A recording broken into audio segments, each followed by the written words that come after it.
কালকে রাত্রে আসছিল হচ্ছে হাতি, তো হাতির পাড়া দেখানোর জন্য নিয়ে যাব তোমাদেরকে। চলো,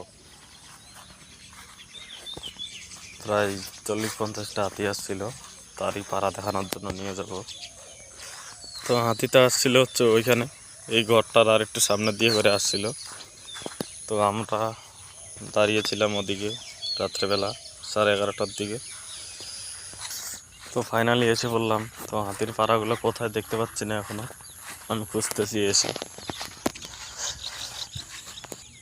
এই দেখতে পাচ্ছ বাদাম ক্ষেতের উপর দিয়ে গিয়েছে হাতি।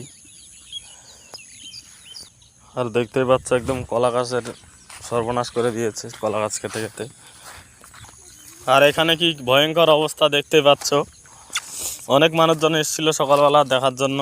হাতি এরকম ভয়ঙ্কর অত্যাচার করে গিয়েছে।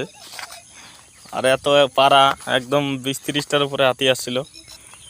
আর